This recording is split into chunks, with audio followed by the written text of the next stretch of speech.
श्रीरूपं साग्रजातं शाहगान रघुनाथान्वितं तं सजीवं साद्वैतं सावधूतं परिजनसहितं श्री कृष्ण चैतन्य देवं श्री राधा कृष्ण पादान् शाहगान ललिता विशाखा नितांश्च अनर्पित चरिं चिरा करुणयावतीर्ण खलु समर्पयितमन्नतयुज्जलरसां सभक्तिश्रियम् हरिपुरट सुंदर दूती कदम्ब संदीपित सदाहृदय कंदरी सुरतुवाशोचिनंदन नमोस्त्रिकाल शताय जगन्नाथश्रिताय च शावृत्ताय शपुत्राय शकलत्राय ते नमो नमः वरहापीरं नटवरवपु कर्णयो कर्णिकारं बिभ्रद्वाशकनककपिशं वैजयन्तीं च मालम्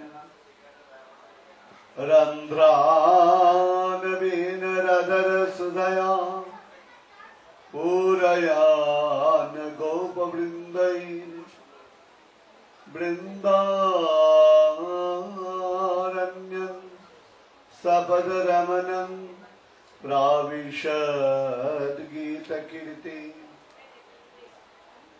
कृष्णाग्रज कृपासिन्धो चन्द्रकोटिसमप्रभं रेवती हृदयाधीशं श्रीवल्लदेव नमस्तुते। वञ्चाकल्पतरुभ्यश्च कृपा सिन्धुभ्य एव च पतितानां पावनेभ्यो वैष्णवेभ्यो नमो नमः। तुलसी काननं यत्र यत्र पद्मवनानि च पुराणपठनं यत्र तत्र सन्निहितो हरि। नारायणं नमस्कृत्य नरं चैव नरोत्तमं देवीं सरस्वतीं व्यासं ततो जयमुदीरये।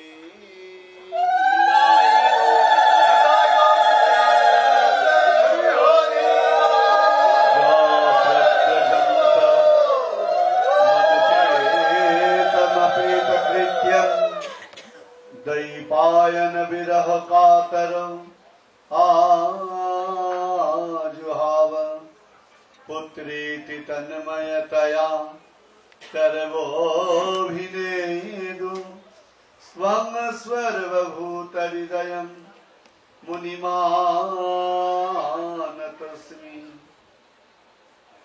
जय रूप सनातन भट्ट रघुनाथ श्रीजीव गोपाल भट्ट दास रघुनाथ এই ছয় গোসাইর করি চরণ বন্দন যাহা হইতে বিঘ্ন নাশ হয় অভীষ্ট পুরাণ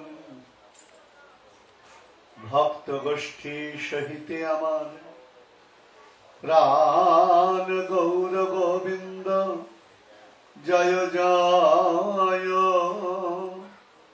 শুনিলে আমার প্রাণ গৌর গোবিন্দ কথা ভক্তি লভ্য হয় শ্রূয়তাং শ্রূয়তাং নিত্যং গীয়তাং গীয়তাং মুদা চিন্ততাং চিন্ততাং ভক্তাং শ্রী গৌর গোবিন্দ কথামৃতম শ্রী শ্রী গৌর গোবিন্দ কথামৃতম শ্রূয়তাম শ্রী শ্রী গৌর গোবিন্দ কথামৃতম গীয়তাম শ্রী শ্রী গৌর গোবিন্দ কথামৃতম চিন্ততাম ভক্তাম মধুরং মধুরমেতং মঙ্গলং মঙ্গলানাং সকল নিগমবল্লী সদ্ফলাং চিদ্স্বরূপং সক্রীদোপি পরিগিতং শ্রদ্ধয়া হিলয়া বা ভৃগুবর নরমাত্রং तारयेत् कृष्ण नाम हे भृगुवर कृष्ण नाम नरमात्र तारयेत् हे भृगुवर कृष्ण नाम नरमात्र तारयेत् हे भृगुवर कृष्ण नाम नरमात्र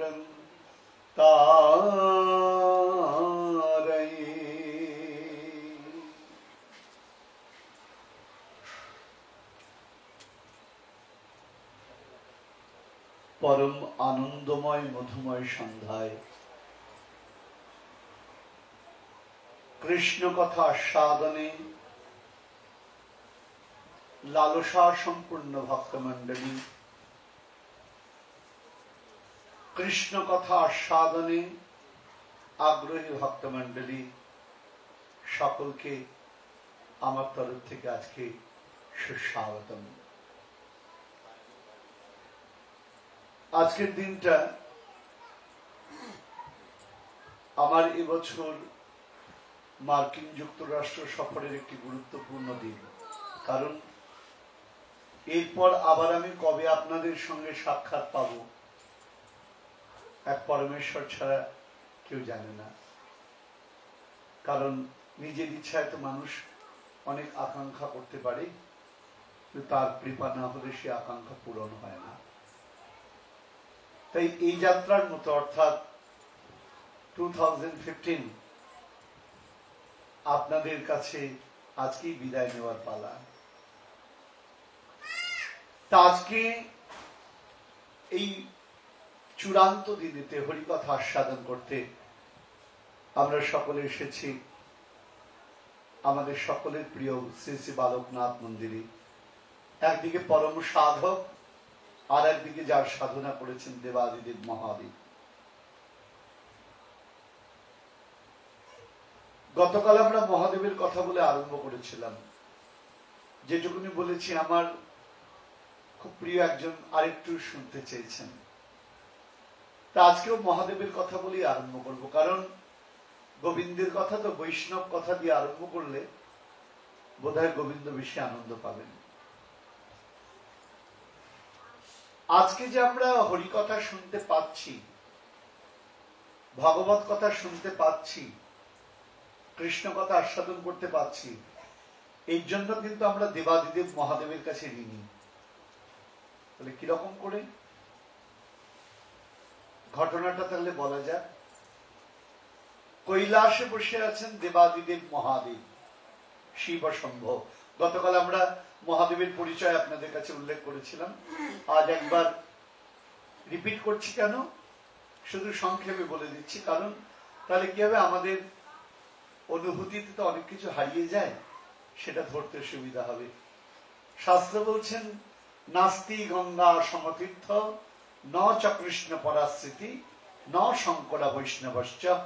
গঙ্গার থেকে বড় তীর্থ নাই, কৃষ্ণের থেকে বড় তত্ত্ব নাই, মহাদেবের থেকে পরম বৈষ্ণব জগতে নাই। সেই মহাদেবের কথা, বৈষ্ণবের কথা বলে কালকে আরম্ভ করেছিলাম। আজ আবার হরিকথা যে আমরা আস্বাদন করছি, তাতে আমরা মহাদেবের কাছে ঋণী। কিরকম করে ঋণী? কৈলাসে বসে আছেন দেবাদিদেব মহাদেব, সঙ্গে বসে রয়েছেন দেবী।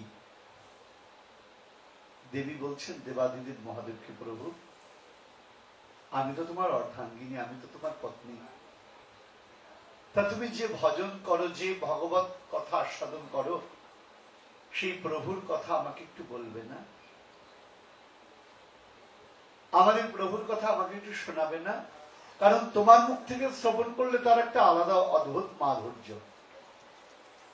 এটা কথাই আছে, ভাগবত শোনো গিয়া বৈষ্ণবের সঙ্গে। কৃষ্ণ কথা যে কৃষ্ণ ভজন করে তার কাছ থেকে শ্রবণ করতে হয়। তা তুমি একটু আমায় বলবে না? দেবাদিদেব মহাদেব বলছেন, অবশ্যই বলবো, কিন্তু আমার প্রভুর কথা বড় মূল্যবান ও গুরুত্বপূর্ণ। তাতে যদি ঠিক ঠিক কেউ অ্যাটেনশন না দেয়, মনোযোগ না দেয়, তাহলে আমার কি হয়? বিরক্ত হয়, বিরক্ত লাগে। দেবী পার্বতী বলছেন, আমি একদম চূড়ান্ত মনোযোগ দেব। দেবাদিদেব মহাদেব বলেন, বেশ, আমার প্রভুর কথা বড় গুচ্ছ কথা, একমাত্র তোমাকেই বলবো, আর কাউকে আমি কিন্তু বলবো না। তাহলে এখানে তো অনেকেই আছে। দেবাদিদেব মহাদেব কি করলেন? ত্রিতাল দিলেন। মহাদেবের ত্রিতাল বুঝতেই পারছেন, ত্রিভুবন প্রকম্পিত হয়ে উঠল। তিনটে হাতে তালি দেওয়া মাত্রই কৈলাস থেকে সকলে চলে গেলেন।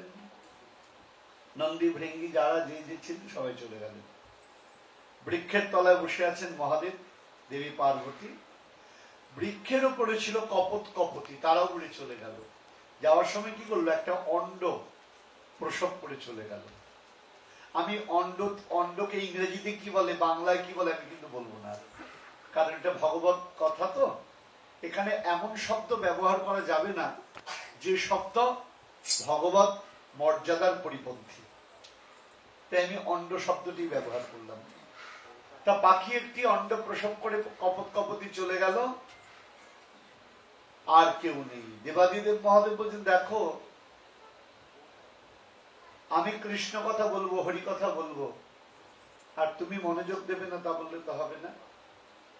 তা দেবাদিদেব মহাদেবকে দেবী পার্বতী বলছেন, আমি যে মনোযোগ দেবো তুমি বুঝবে কি করে? বলে, বুঝবো, আমি চোখ বন্ধ করে আমার প্রভুর কথা বলবো, আর তুমি শ্রবণ করতে করতে হুঙ্কার দেবে। তুমি শ্রবণ করতে করতে কি করবে? হুঙ্কার দেবে। হুঙ্কার বলতে আমরা মোবাইলে ফোন করি না, হ্যালো হ্যালো, হ্যাঁ হ্যাঁ, ইয়া ইয়া, শুনছো? তার মানে কি ইয়া ইয়া কোনো শব্দ নয়, হ্যালো হ্যালোটা কোনো শব্দ নয়, অর্থাৎ আমি শুনছি। তা দেবাদিদেব মহাদেব দেবী পার্বতীকে বললেন, তোমাকে হুঙ্কার দিতে হবে, অর্থাৎ হু হু হু এরকম বলতে হবে, তবে আমি বুঝবো তুমি কথাগুলো শুনছো। দেবী পার্বতী বললেন, তাই হবে। দেবাদিদেব মহাদেব যথারীতি কৃষ্ণ কথা বলতে আরম্ভ করলেন, ভাগবত কথা বলতে আরম্ভ করলেন। এদিকে কি হয়েছে? যখন ভগবত কথা বলতে আরম্ভ করলেন, কেউ তো নেই কৈলাসে। গাছের উপর অন্ডটি প্রসব করে গেছিল কপত কপতি, অন্ডটি প্রস্ফুটিত হয়ে সেখানে একটি শাবক বেরিয়ে গিয়েছে। তাহলে কে শুনছে? মহাদেবের মুখ থেকে কথা দেবী পার্বতী শুনছেন, আর গাছের উপর ওই শব্দ জন্মানো শাবকটি শুনছে, আর কেউ নয়।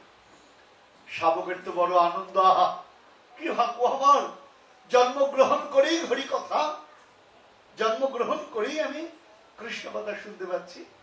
দেবাদিদেব মহাদেব ক্রমাগত বলে চললেন, দেবী পার্বতী হুঙ্কার দিয়ে যাচ্ছেন, যেতে যেতে একদম অন্তিম পর্যায়ে চলে এসেছেন, চূড়ান্ত পর্যায়ে। দেবী পার্বতীর একটু অন্যমনস্ক হয়ে গিয়েছে, একটু ক্লান্ত হয়ে গিয়েছে, না একটু ঝিম মতো চলে আসছে না। তো দেবী পার্বতী যে চলে এসছে ঝিম, দেবী পার্বতীর হুঙ্কার তো বন্ধ হয়ে গিয়েছে। কপট মনে মনে ভাবছে, না হ্যাঁ এমন সুন্দর কথা বন্ধ হয়ে যাবে। ও কি করেছে, উপর থেকে হু হু হু করে যাচ্ছে। দেবী পার্বতী তো নিদ্রা চলে এসেছেন। যখন মহাদেব কৃষ্ণ কথা বন্ধ সমাপ্ত করেছেন, বিশ্রাম দিয়েছেন, তখন দেবী চমকে উঠেছেন, এটা ঠাকুর আমার যে একটা অপরাধ হয়ে গেল, কি আমি যে একটু শেষে তন্দ্রা চলে এসেছিল, আমি তো সব কথা শুনতে পারিনি। দেবাদিদেব মহাদেব বললেন, বটে তুমি শুনতে পারোনি, তাহলে হুঙ্কারটা দিল কে? দেবাদিদেব মহাদেব আমার ত্রিপুরারি ত্রিলোচন নয়ন ঘোরাতে লাগলেন। কে তার বাক্য উপেক্ষা করে কৈলাসে বসে রয়েছেন, তাকিয়ে দেখলেন গাছের উপর একটি পক্ষী শাবক, তার নয়ন ভগবত কথায় প্রেমিত রক্তবর্ণ হয়ে গিয়েছেন। ওই পক্ষী শাবকটি শ্রবণ করছেন। মহাদেব বললেন, রে মূর্খ পক্ষী, আমার আদেশ অমান্য করবার সামর্থ্য তোমার কেমন করে হলো? দেবাদিদেব মহাদেব ত্রিশূল নিয়ে তাকে বিনাশ করবার জন্য নিজে উঠে দাঁড়ালেন, আর পাখি করলো ওই সুযোগে ফরক করে উড়ে পালিয়ে গেল। মহাদেব কি করেছেন? ত্রিশূল নিয়ে দৌড়াতে আরম্ভ করলেন। কোথায় পালাবি তুই? এই ব্রহ্মাণ্ডের এমন জায়গায় নেই যে তুই পালাতে পারবি।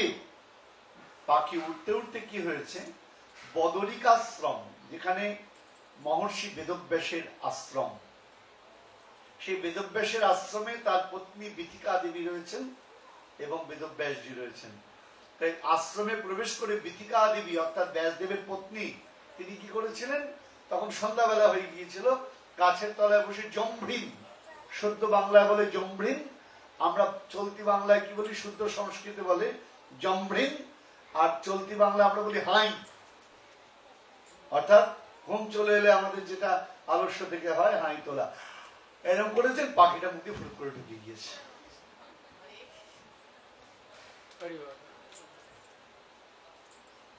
এদিকে দেবাদিদেব মহাদেব তো ত্রিশূল নিয়ে দৌড়চ্ছেন। দৌড়তে দৌড়তে ব্যাসদেবের সঙ্গে দেখা হয়েছে। ব্যাসদেব বলছেন, ও মহাদেব কোথায় যাচ্ছ? সমস্ত কথা বললেন দেবাদিদেব মহাদেব, জানো এই ঘটনা, তাই ওই পক্ষীটাকে আমি বিনাশ করতে যাচ্ছি। ব্যাসদেব বললেন, মহাদেব সত্যি তুমি ভোলা,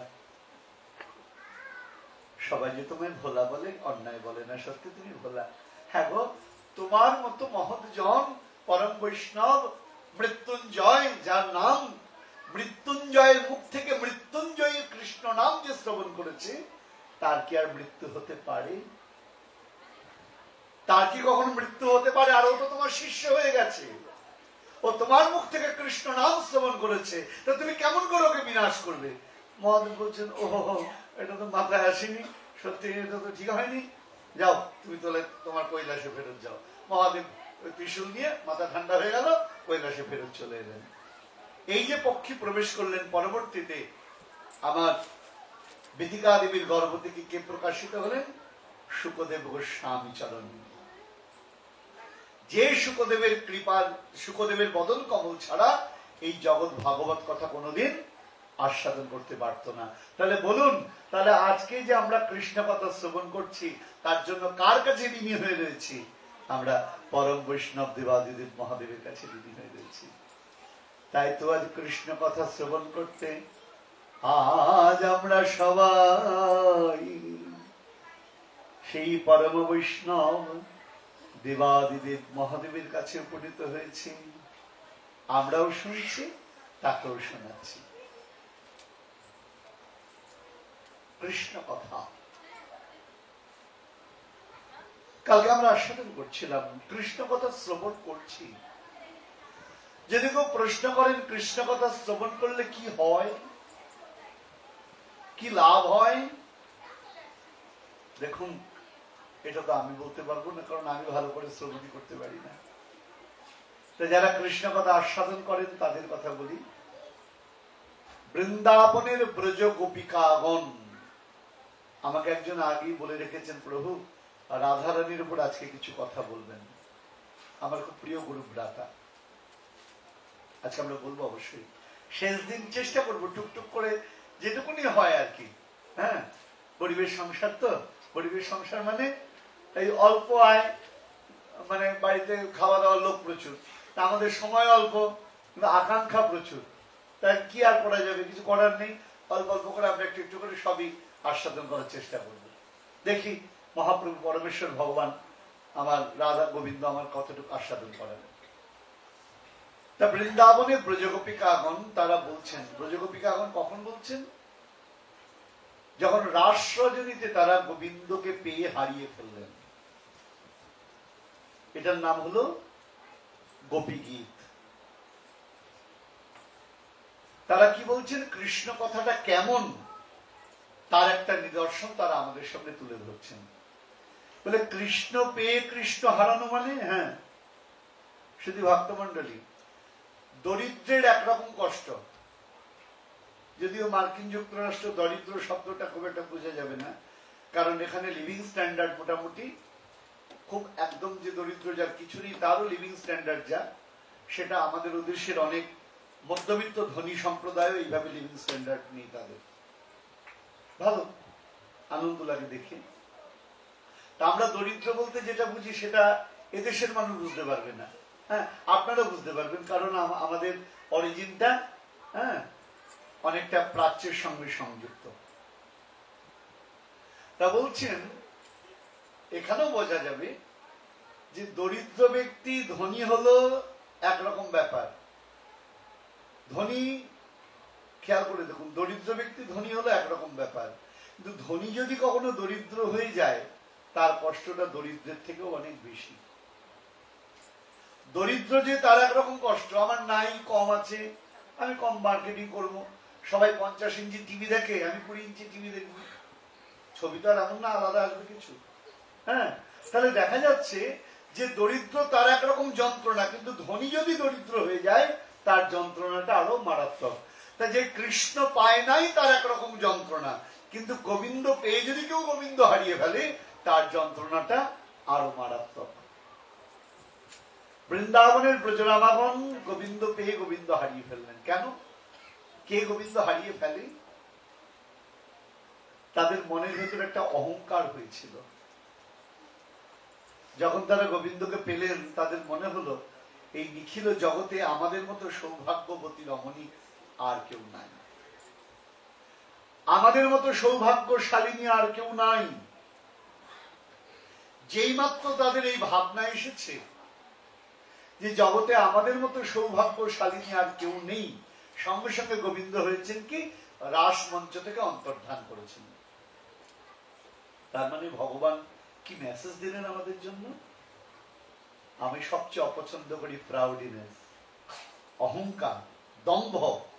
হ্যাঁ, গর্বটা একটা আলাদা জিনিস, দেশের জন্য গর্ব সেটা আলাদা জিনিস, কিন্তু নিজের জন্য যদি কেউ অহংকার করে, দম্ভ করে, তাহলে ভগবান বলছেন সেটা আমি কখনো সহ্য করি না।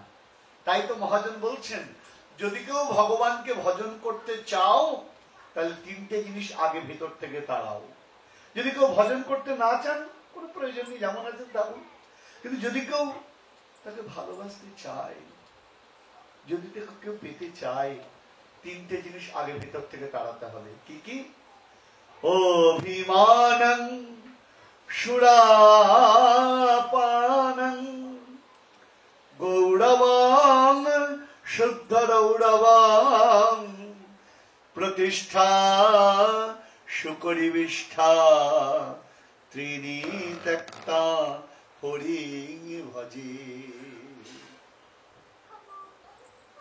বাংলা মানে করলে কি দাঁড়ালো? আবার শুধু ভক্তমন্ডলী, অভিমানং সুরাপানং। আমরা একটা জিনিস নিয়ে আলোচনা করবো, কারণ সব জিনিস নিয়ে আলোচনা করার সুযোগ নেই। অহংকার। বলে অহংকারটা কিরকম? বলেন সুরাপানের মতো। এটা এই দেশে আর বোঝাতে হবে না কাউকে। কি হয়, মাত্রা ছাড়া যদি কেউ ড্রাঙ্ক হয়ে যায় সে ডিসব্যালেন্স হয়ে যায়, তার কোনো ব্যালেন্স থাকে না। তখন কি হয়, ভালো মন্দ বোধ করবার মতো ক্ষমতা তার মস্তিষ্কে আর কাজ করে না, সে উল্টো পাল্টা এলোমেলো কাজ করে ফেলে। তা বলছেন অহংকারটা হলো কিরকম, ওই টু মাচ ড্রিঙ্কিং এর মতো, অর্থাৎ তখন আর তার মস্তিষ্ক কোনো কাজ করে না। তাই বলছেন অভিমানং সুরাপানং। আর এই জগতে সকলে জানে দম্ভ হলে পরে পতন হয়, কিন্তু তবুও কেমন করে যেন দম্ভ চলে আসে, বিভিন্ন দম্ভ। কারণ ডলারের দম্ভ, আমার অনেক ডলার আছে। কারো স্কলারের দম্ভ, আমি অনেক লেখাপড়া জানি। আরে বসে আপনি লেখাপড়া জানেন নাকি? হ্যাঁ। কারণ দম্ভ রূপের অহংকার, আমি দেখতে খুব সুন্দর, আমার তো দেখতে খারাপ হলে অসুবিধা নেই।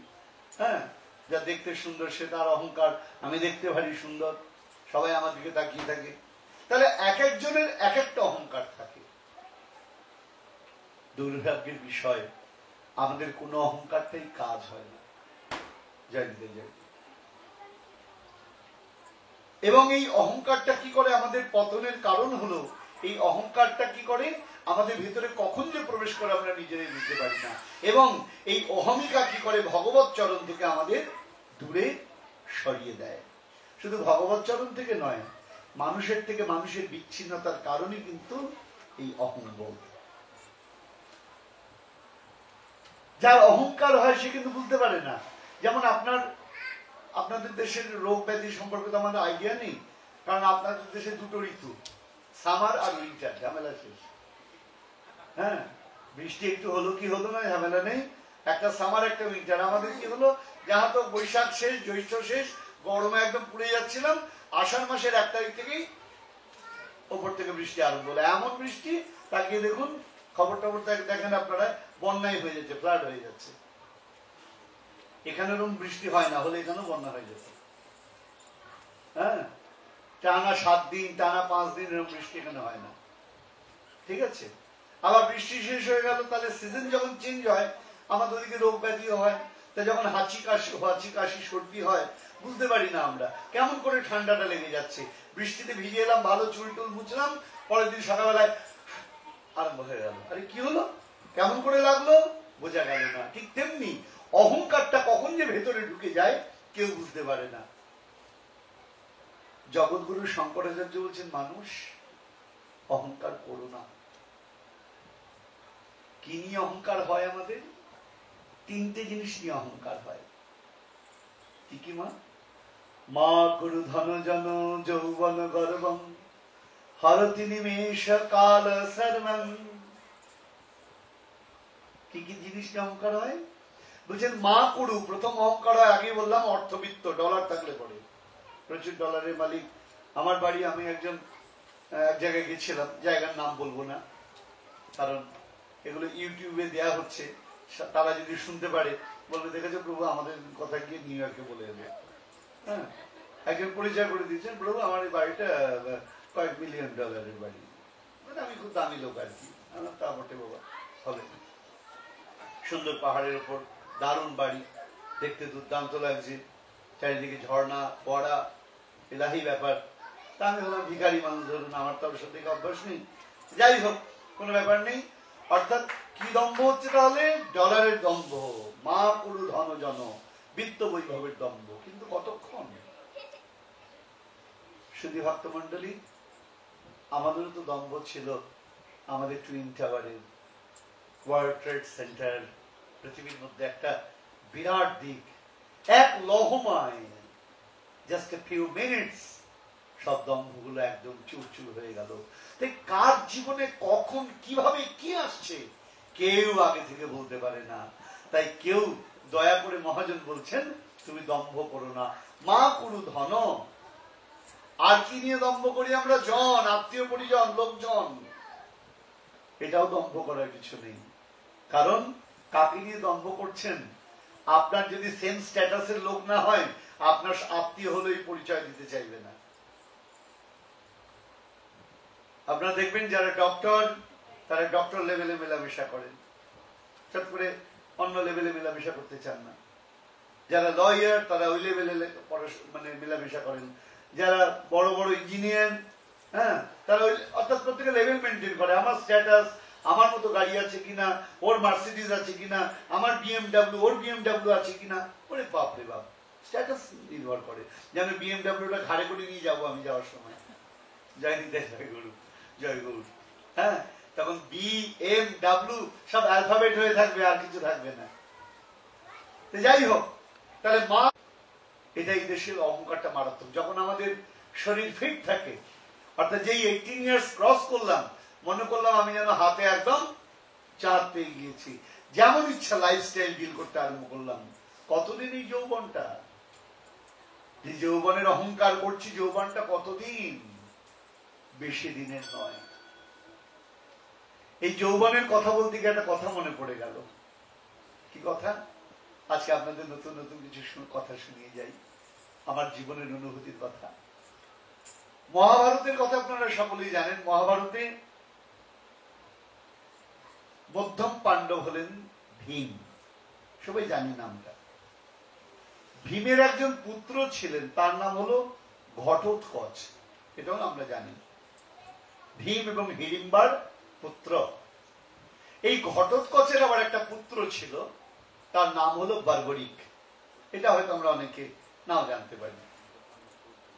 একদিন বর্বরিক কি হয়েছে, যৌবনের কথা বলতে গিয়ে মনে পড়ে গেল। হ্যাঁ, বর্বরিক একবার মায়ের কাছে গিয়েছেন যে মা, আমাকে একটু অনুমতি দাও। মা বলছেন কি অনুমতি দেবো? মা, আমি দীক্ষা নেব। ভালো কথা তো বাবা, দীক্ষা নেবে, যাও। তা তুমি গুরু নির্বাচন করেছো, কার কাছ থেকে দীক্ষা নেবে? বলে হ্যাঁ, আমার ঠিক করেছি। কার কাছ থেকে নেবে? বসুদেব সুতং দেবং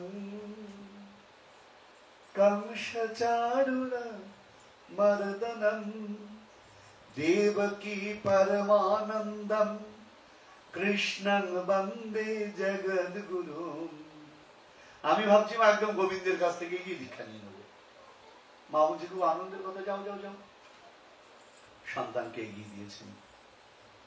শাস্ত্র একটা দারুণ কথা বলেছেন। মা কি ঠিক কাজ করলেন? বলে অবশ্যই। মা যথোপযুক্ত কাজ করলেন। বলে কেন? যে মা শুধু সন্তানকে জন্ম দিয়েই মনে করে দায়িত্ব শেষ, সে প্রকৃত মা নয়।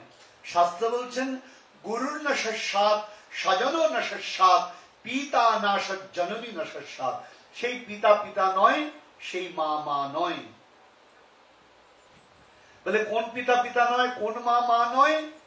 যদি না সে সন্তানকে পারমার্থিক পথে উন্মুখ করতে পারে, সে পিতা পিতা নয়, সেই মা মা নয়। যদি পারমার্থিক ক্ষেত্রে বাধা হয়ে দাঁড়ায়, তাহলে সেই পিতাকে ভয়েড করলেও কোনো দোষের নয়। প্রমাণ প্রহ্লাদ মহারাজ, তার বাবা তো বারবার বলেছেন হরিনাম পরিত্যাগ করো, ভগবত চরণ পরিত্যাগ করো। প্রহ্লাদ মহারাজ শ্রবণ করেছেন কি, শুনেছেন কি কথাটা? তাদেরকে প্রহ্লাদ মহারাজের সম্মান কোথাও কমে গেছে? না, বরঞ্চ তার পিতার সম্মানের থেকেও তার সম্মান আরো অধিক বেড়ে গিয়েছেন। তার মানে পিতামাতা হলে সন্তানকে অর্ডার করবার অধিকার আপনার আছে, কিন্তু ফেয়ার অর্ডার করবার। আপনি খারাপ কোনো অর্ডার তাকে দিতে পারেন না। আপনি যদি খারাপ কাজ করেন সন্তানকে দিয়ে, তাহলে সেই পিতামাতা পিতামাতা হতে পারে না। মায়ের কথা বলছি, খেয়াল করে দেখুন। ভরত মহারাজ, তার মায়ের নাম কি? কৈকেয়ী। রামায়ণের কথা বলছি। যখন কৈকেয়ী রামচন্দ্রকে বনে পাঠিয়ে দিলেন, ভরত মহারাজ নন্দীগ্রাম থেকে বাড়িতে এসে, অযোধ্যায় ফিরে এসে মাকে কি বলেছিলেন? মা, তুমি আমার ভগবানকে হৃদয় থেকে তাড়িয়ে দিয়েছ, আমার আমার অযোধ্যা থেকে সরিয়ে দিয়েছ, তাই আজ থেকে আর আমি তোমাকে মা বলে ডাকবো না। 14 বছর যতদিন প্রভু রামচন্দ্র বনে ছিলেন, ভরত মহারাজ মা বলে তাকে ডাকেন নাই। তাহলে ভরত মহারাজের সম্মান কি কমে গেছে?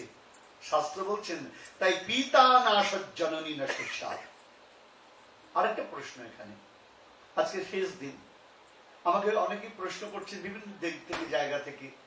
প্রসঙ্গের মধ্যে না এলে তো উত্তর দেওয়া যায় না, দুম করে আমি এটা নিয়ে বলবো, এরকম ভাবে তো হয় না, খাপছাড়া খাপছাড়া হয়। তো প্রসঙ্গের মধ্যে চলে এলো।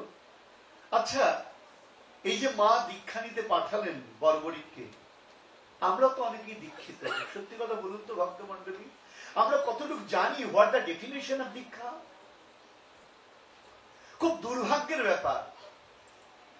আমি প্রথম দিন জামাইকা কালী মন্দিরে বলেছিলাম কথাটা, আমাদের একটা বড় সমস্যা হয়ে যাচ্ছে। এটা আপনারা কনসাস হন একটুখানি। আমি অংশক্তি টেম্পলে ওই কথাটা বলেছি যে আমি রতন গোস্বামী এলাম চলে গেলাম, কালকে আমি কবে আসবো না আসবো তাতে কোনো ফারাক পড়বে না। আমরা তো এখানে থাকছি, আমরা একটা সুস্থ সংস্কৃতি নিয়ে রয়েছি, যে সুস্থ সংস্কৃতি, যে সনাতন ধর্ম গোটা পৃথিবীকে একটা পিস এনে দিচ্ছে, শান্তির বাতাবরণ এনে দিচ্ছে। পৃথিবীতে কোথাও দেখতে পারবেন না সনাতন ধর্মাবলম্বীরা বিনা কারণে কাউকে আঘাত করে যন্ত্রণা দিয়ে হত্যা করেছে, খুন করেছে। আজ অব্দি দেখাতে পারবেন না। ভারতবর্ষের উপর বছরের পর বছর মানুষ বিভিন্ন তুর্কি, বিভিন্ন সুলতান, বিভিন্ন জায়গা থেকে অত্যাচার করেছে, কতবার লুণ্ঠন হয়েছে, কিন্তু ভারতবর্ষের রাজারা কখনো কোনো রাজত্ব বাইরে গিয়ে লুণ্ঠন করেছেন আপনারা দেখাতে পারবেন না। তা আমার প্রশ্ন হচ্ছে, এই সনাতন কৃষ্টি, এটা তো আমাদের গর্ব, এটা তো অহংকার, ভালো জিনিস আমাদের অহংকার। মনে রাখবেন, ভাঙতে 1 মিনিট লাগে, গড়তে কিন্তু বহু সময় লাগে। টুইন টাওয়ার ভাঙতে কতক্ষণ লেগেছিল? Few minutes. কিন্তু আবার ওয়ার্ল্ড ট্রেড সেন্টারটা গড়তে কতদিন লাগলো? আমি সেই ফার্স্ট এর আগের টার্মে যখন এসেছিলাম, আমাকে আমার গুরু ভাইরা নিয়ে গিয়েছিল। হ্যাঁ, তাহলে বানাতে কত বছর লেগে গেল, ভাঙতে কতক্ষণ লাগে? পৃথিবীতে গড়তেই সময়। যারা ধ্বংসাত্মক কাজ করে তারা কখনো পৃথিবীর মানুষের কাছে আসতে পারে না। তাহলে সনাতন ধর্মাবলম্বী আমরা যারা, আমরা গর্ব করে বলতে পারি আমরা সৃজনাত্মক, আমরা ঈশ্বরকে ভজনা করি, ভগবানকে ভজনা করি মানসিক প্রশান্তির জন্য, অপরের অমঙ্গল কামনার জন্য নয়। রাশিয়ার কবি তলস্টয় তিনি বলেছেন, আমি কাশীঘাটের ওই পুরোহিত হতে চাই যিনি একটি তাম্র মুদ্রার বিনিময়ে বিশ্বের শান্তি কামনা করেন। সনাতন ধর্ম কখনো বলে না আমার একার আনন্দ হোক, আমি একা ভালো থাকি, আমার কমিউনিটি সনাতন হিন্দু ধর্মাবলম্বী তারাই ভালো থাকুক। আমরা কি বলি? সারা বিশ্ব ভালো সুখী ভবন্তু, সমগ্র বিশ্বের মানুষ সুখে থাকুক। এই পৃথিবীতে আমাদের শাস্ত্র কি বলছেন? সিন্নন্ত বিশ্বে অমৃতস্য পুত্রা, এই জগতে যত মানুষ আছেন সবাই অমৃতময় সন্তান। Overall people in world. একবার বলা হচ্ছে না ইন্ডিয়া, একবার বলা হচ্ছে না আমেরিকা, জাপান, পাকিস্তান, নেপাল, ভুটান, সবাই আমরা অমৃতের সন্তান। তা আমাদের যেটা কষ্টের কথা বলতে যাচ্ছি, আমাদের প্রবলেম হচ্ছে আমরা ছোটবেলায় আমাদের ছেলে মেয়েদেরকে শিক্ষা দিচ্ছি না। তারা গ্র্যাজুয়ালি বড় হয়ে যাচ্ছে, বড় হওয়ার পর তারা যে শিখবে, হ্যাঁ, অর্থাৎ যখন তাদের বোধ বুদ্ধি হলো, তার মধ্যে কি হয়েছে, তাদের মাথায় উল্টো পাল্টা অনেক জিনিস ঢুকে গিয়েছে। তখন কি হচ্ছে, তারা আমরা যে শেখাবো তাদেরকে আমরা নিজেরাই ভালো করে জানি না। আজকে দীক্ষা দেওয়ার সময় বলছিলাম আমার ছেলে মেয়েদেরকে, কি হচ্ছে আমরা নিজেরাই জানি না, বলে জানাতে পারছি না। আর তারা কি করেছে, মাথার ভেতর উল্টো পাল্টা জিনিস ঢুকে ওই মিথ্যাটাকেই সত্যি মনে করে বসে আছে। প্রত্যেক দিন হিটলারের প্রচার সচিব গোয়েবেলস বলেছিলেন যে প্রত্যেক দিন যদি একটা মিথ্যা কথা কন্টিনিউয়াসলি বলা যায়, তাহলে একদিন না একদিন মানুষ ওই মিথ্যাটাকেই সত্যি বলে মনে করবে। ঠিক তেমনি প্রতিদিন আমাদের সনাতন ধর্ম সম্পর্কে কুরুচিকর বক্তব্য শুনতে শুনতে আমাদের ছেলে মেয়েরা মনে করছে বোধহয় সত্যি সত্যি আমাদের সনাতন চিন্তনটা অত সুন্দর নয়, অথচ দুর্ভাগ্য এমন সুন্দর জিনিস তারা হারিয়ে ফেলছে। আমি ইন্ডিয়াতেও বলেছিলাম যে আমরা যারা সনাতন ধর্মাবলম্বী, ধর্ম চর্চা করি, যারা ধর্মকে ভালোবাসেন তারাও জানে না কেন ভালোবাসছেন, যারা ধর্মকে নেগলেক্ট করেন তারাও জানেন না কেন নেগলেক্ট করছেন। অদ্ভুত ব্যাপার। তাই জন্য আজকে বলতে যাচ্ছি, সবকিছু তো আর এই 2 ঘন্টায় বলা সম্ভব নয়, ছোট ছোট টার্মস। আজকে অগণিত আজকে আমার বালকনাথ মহাদেব মন্দির পরিপূর্ণ হয়ে গিয়েছেন ভক্ত আগমনেতে। আমার আনন্দ লাগছে, শেষ দিন আপনাদের এই করুণাটা যে আমি পাচ্ছি। তাই আজকে ছোট ছোট টার্মস আমরা কিছু বলে যাই। তা আজকে কি বলবো? দীক্ষা। হোয়াট দ্য ডেফিনেশন অফ দীক্ষা? দীক্ষা মানে কি? দুভাবে অর্থ করা যায়। সংস্কৃত দৃশ, দীক্ষা কথাটা কিন্তু বাংলা কথা নয়, সংস্কৃত কথা। কিভাবে এসছে? সংস্কৃত দৃশ ধাতুর, সেখান থেকে দীক্ষা কথাটা এসছে। দৃশ ধাতুর অর্থ হলো দেখা। কি দেখা? চোখ তো আছে, দেখতে তো পাই, আবার কি দেখবো? চোখ খারাপ হলে চশমা নিয়ে নেবো, ভালো, অসুবিধার কি আছে? বলে না, চোখ থাকলেই আমরা সব দেখতে পাই না। যেমন জলের মধ্যে ছোট ছোট জীবাণু রয়েছে, ভাইরাস রয়েছে, ছোট ছোট জীবাণু, আমরা দেখতে পাই কি? পাই না। ওয়াটারের মধ্যে যে থাকে, তার জন্য কি লাগে? মাইক্রোস্কোপ। কয়েকদিন আগে নাসার বিজ্ঞানীরা একটা গ্রহকে তারা দেখতে পেয়েছেন, পৃথিবীর নাকি যমজ ভাইয়ের মতো। আজকে ফেসবুকে দেখছিলাম, নামটা খেয়াল নেই। হ্যাঁ, সূর্যের থেকে যতটা দূরত্ব নাকি আমরা রয়েছি, সেও তার সূর্যের থেকে ততটা দূরত্ব রয়েছে। আজকে সব পড়ছিলাম, দেখছিলাম, ভালো লাগছিল। তো ভালো কথা। তাহলে কিভাবে দেখলেন? আমি তো আপনি দেখতে পাচ্ছি না, তার মানে বিশেষ যন্ত্রের সাহায্যে।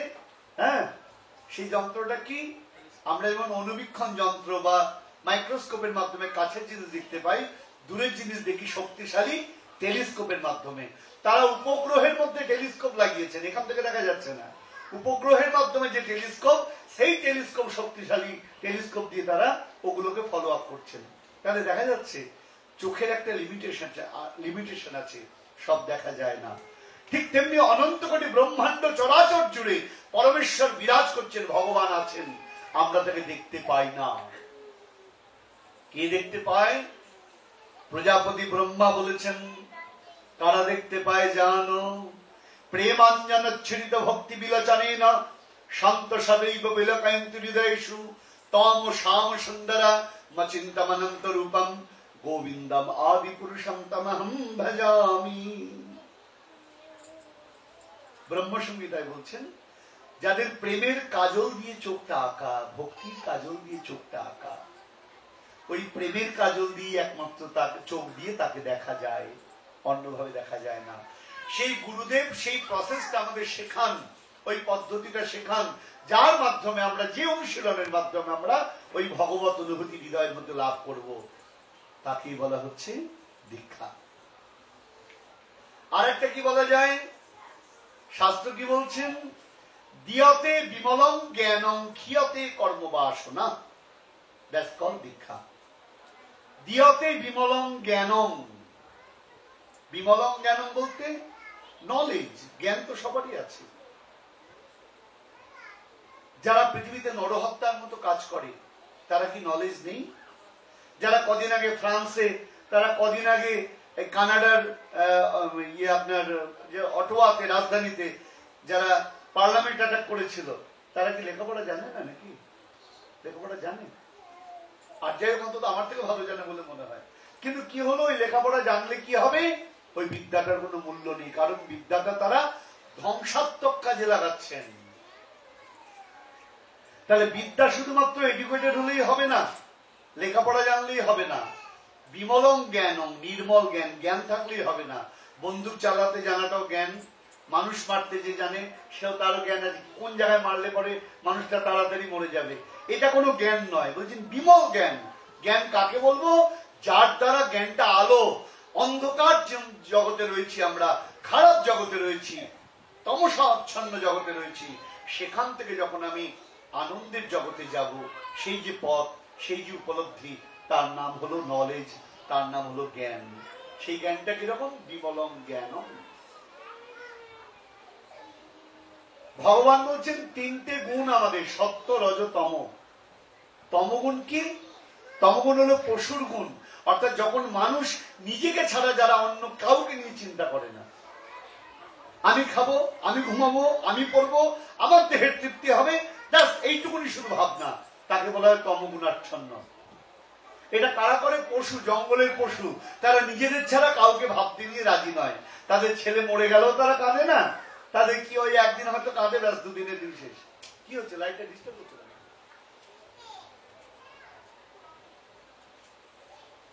তারা কাউকে নিয়ে ভাবনা চিন্তা করে না।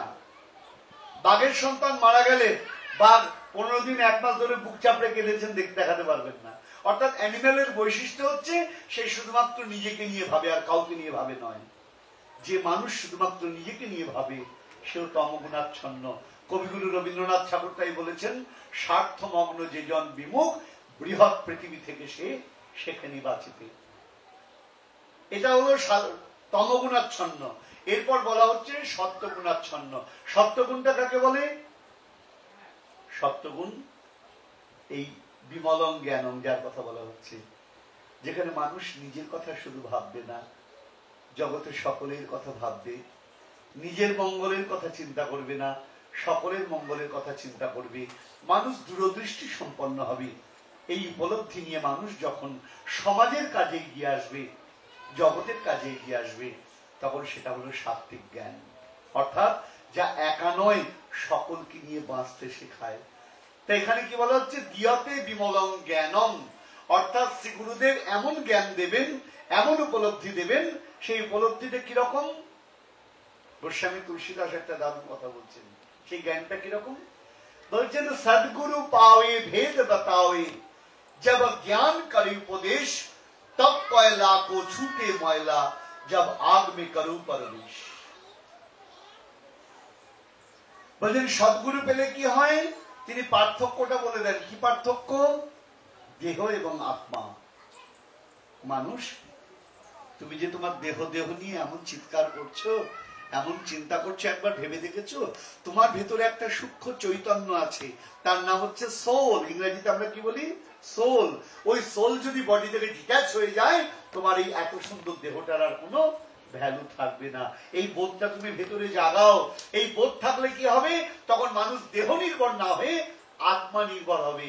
আর আত্মা নির্ভর হবে যখন, তখন বুঝতে পারবে প্রত্যেকের ভেতরেই আত্মা রয়েছে, এবং আত্মার জন্ম কোথায়? পরমাত্মা থেকে। আনন্দাদ দেব খল্লমানি ভূতানি জায়তে, আনন্দেন জাতানি জীবন্তি, যা প্রিয়ান্ত বিসংবিশন্তি। তখন সে অন্য কাউকে যন্ত্রণা দিতে আর পারবে না। এটার নাম বিমলং জ্ঞান। পরমার্থের উপলব্ধি, পরমাত্মার উপলব্ধি যখন তার হয়ে যাবে, তাহলে গুরুদেব কি করেন? দিয়তে বিমলং জ্ঞানম। তাহলে ভালো জ্ঞান প্রবেশ করলে কি হবে?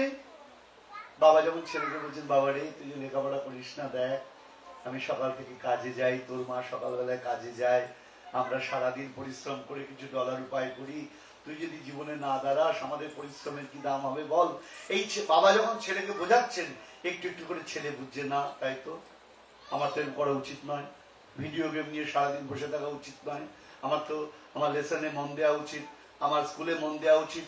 যখন ওই জ্ঞানটা প্রবেশ করছে, খারাপ জ্ঞানটা তার ভেতর থেকে অটোমেটিকলি আউটলেট হয়ে যাচ্ছে। ঠিক তেমনি গুরুদেব যখন দিয়তে বিমলং জ্ঞানং, সুন্দর উপলব্ধি প্রকাশ ঘটাবেন, ভেতরে যত ব্যাড এলিমেন্টস রয়েছে সেগুলো আস্তে আস্তে নষ্ট হয়ে যাবে। ক্ষিয়তে কর্মবাসনা, দ্যাটস কল দীক্ষা। বলুন না, এমন সায়েন্টিফিক ভাবে পৃথিবীতে কোন ধর্ম বোঝায় আমাদেরকে, যেখানে ইমোশনের কোনো জায়গা নেই, too much practical for every people. প্রত্যেকটা মানুষের কাছে এর থেকে বাস্তবতা নাই। তাহলে কি হলো? দীক্ষা কোনো ওই কানের মধ্যে ফুসমন্তর কিছু নয়, কানের মধ্যে ফুকুত করে একটা কিছু বলে দিল তার মানে তা নয়। আমি বারবার করে বলছি, তাহলে গুরুদেবের কাজ কি? গুরুদেবের কাজ কিন্তু শুধুমাত্র ইনজেক্ট করে দেওয়া নয় একটা জিনিস। তিনি হলেন ফার্মার, কৃষক। কৃষক যেমন জমিতে বীজ রোপণ করবার পর সেই জলটাকে, সেই গাছটাকে বড় করবার জন্য জল দেন, সার দেন, ঠিক তেমনি গুরুদেবও সেই কাজ করেন। আর তার ফলে কি হয়? ওই গুরুদেবের দেয়া পরম মঙ্গলময় উপদেশ জীবনে যদি কেউ লালন করতে পারে, সে অবশ্যই সত্যের দিশা পায়, সুন্দরের দিশা পায়। তাহলে দীক্ষা কিন্তু কোনো সাধারণ কথা নয়, একটা সুন্দর ভাবাদর্শ, সুন্দর উপলব্ধি, যা প্রত্যেকটা মানুষের জীবনের সবচেয়ে গুরুত্বপূর্ণ। সেই উপলব্ধি কি? যা আমাদের ভগবত চরণে, গোবিন্দ চরণের উপলব্ধি জাগ্রত করে দেয়। তাই আজকে বর্বরী বললেন, মা গো আমি দীক্ষা নেবো, মা আমায় অনুমতি দাও। মা বললেন, অবশ্যই বাবা যাও। তা কোথায় যাবে? মা আমি একদম গোবিন্দের কাছে চলে যাব। ভালো কথা, যাও। বর্বরী ভগবান গোবিন্দের কাছে, ঠাকুর প্রণাম হই। হ্যাঁ বল বর্বরী, কি ব্যাপার? ঠাকুর আমি শিষ্য হতে এসেছি। কার? তোমার। সে কি? লোকে গুরু ধরে আমার কাছে আসে, তুই বেটা সরাসরি চলে এলি ডাইরেক্ট? বলে এলাম তো এলাম। বলে দেখো আমার শিষ্য হতে গেলে কিন্তু ইন্টারভিউ দিতে হবে, তাই এলার হয়ে গেল তা বললে হবে না। বলে তোমার শিষ্য হওয়ার জন্য ইন্টারভিউ কেন? তুমি যা বলবে আমি তাই করতে রাজি আছি। তখন বর্বরীকে গোবিন্দ কতগুলো প্রশ্ন করেছিলেন। আমরা একটা প্রশ্ন নিয়ে আলোচনা করবো, যেটা আমাদের সঙ্গে সাজুজ্য। আমরা কি বলছি? আমাদের আলোচনাটা কোন জায়গায়? মা কুরু ধনজন যৌবন গর্বম। যৌবনের জায়গায় আমরা এসেছি। বর্বরীকে গোবিন্দ বলছেন, বলতো বর্বরী, কোন বস্তু একবার গেলে আর ফেরত আসে না? আর কোন বস্তু একবার এলে আর ফেরত যায় না?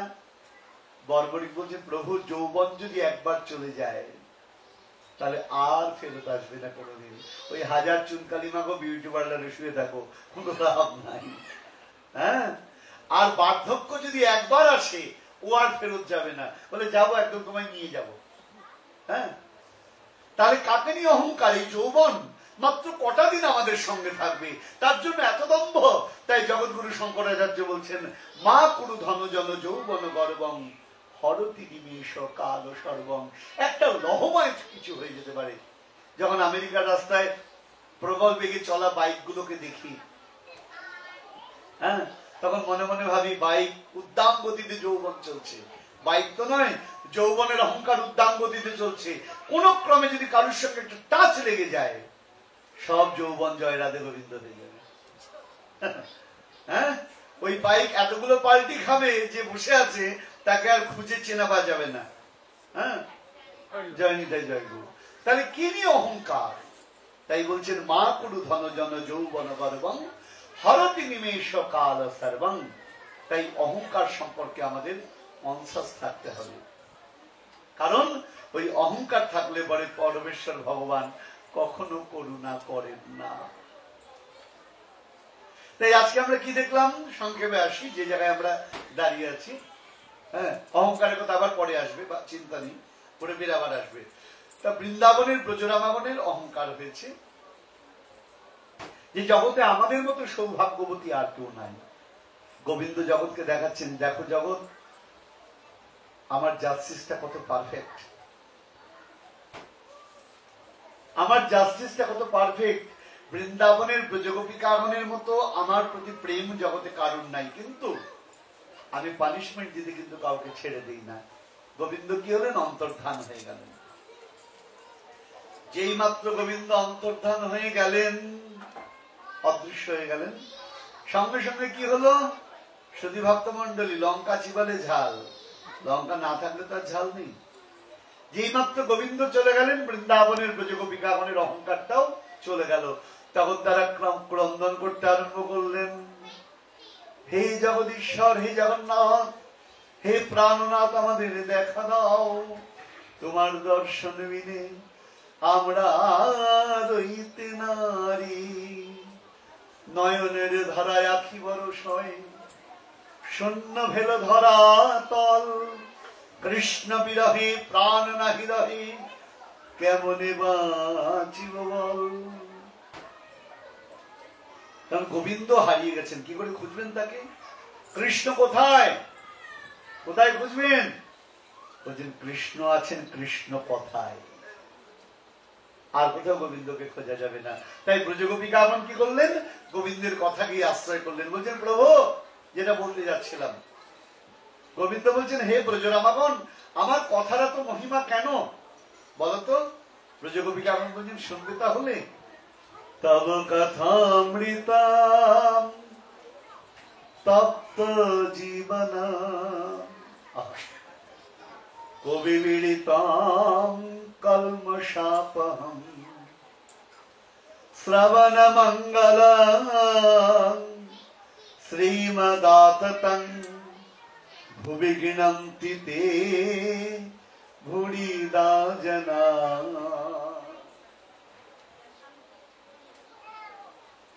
বৃন্দাবনের ব্রজগোপিকাগণ কি বলছেন? প্রভু, তব কথামৃতম তপ্ত জীবনম। এই জগতে আমরা সবাই কষ্ট পাচ্ছি, সবার ভেতরেই আগুন রয়েছে। বলেন কি, ফায়ার ব্রিগেড তো আসেনি, তাহলে ফায়ারটা কোথায় পেলেন আপনি? আছে, আমি দেখিয়ে দিচ্ছি আপনাদেরকে। বলছেন, এই জগতে মানুষ সবাই আগুনে পুড়ছে, ওভারঅল পিপল, সব মানুষ পুড়ছে। কোন আগুনে? দেখুন, আমরা সনাতন হিন্দু ধর্মের কথা বলছি।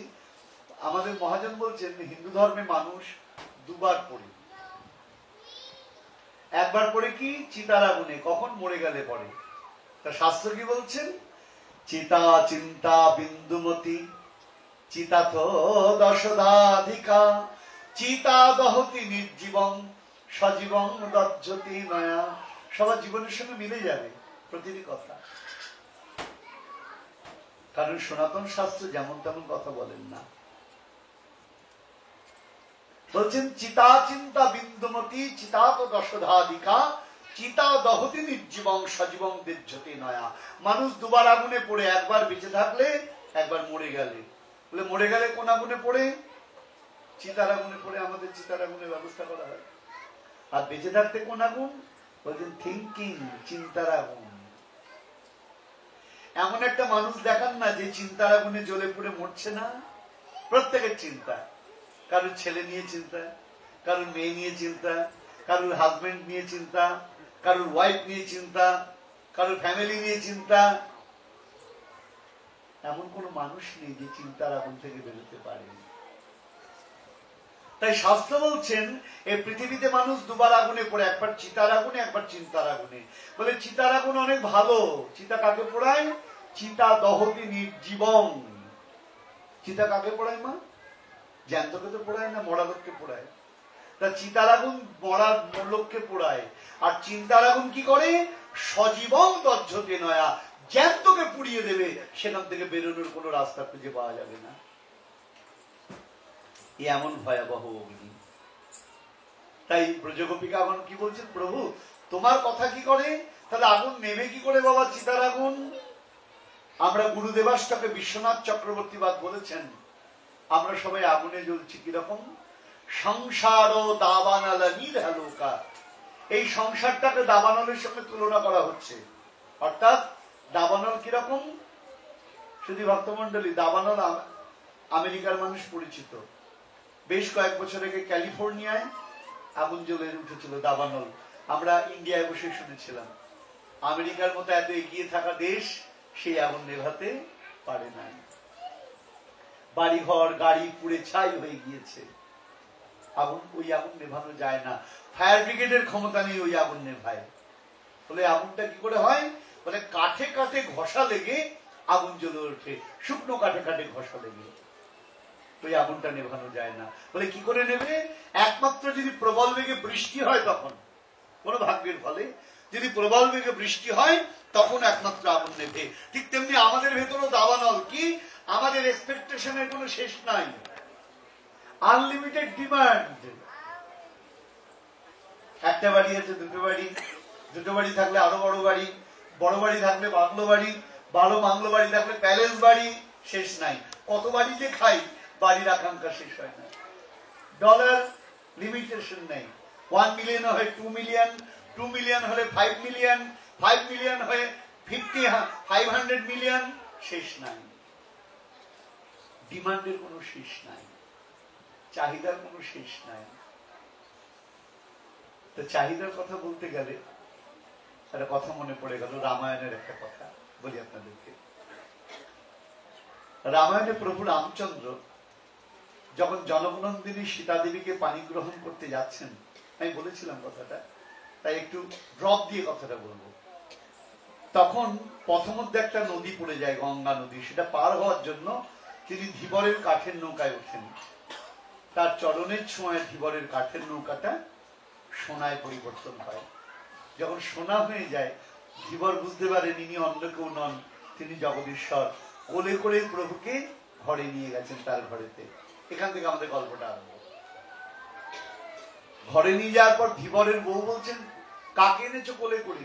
বলে ওরে স্বয়ং ভগবান, যার চরণের ছোঁয়ায় আমার কাঠের নৌকাটা সোনা হয়ে গিয়েছে। বলে তাই নাকি? ঘরে বসাও খানিকক্ষণ। বলে কেন? বলে আমি একটু জঙ্গলে যাই। বলে জঙ্গলে যাবি কেন? বলে বাবা, যার চরণের ছোঁয়ায় কাঠ শোনা হয়, তাকে কেউ ছেড়ে দেয়? জঙ্গলে যাবো, কিছু কাঠ কালেকশন করে নিয়ে আসবো। বলে কেন? বলে কেন, চরণের ছুঁয়ে সোনা স্টক করে ঘরে রেখে দেবো। লক্ষণটা করে হেসে প্রভু রামচন্দ্রের গায়ে গড়িয়ে পড়েছে। দাদা, এই দরিদ্রকে যতই দাও, এই অভাব আর যাওয়ার নয়।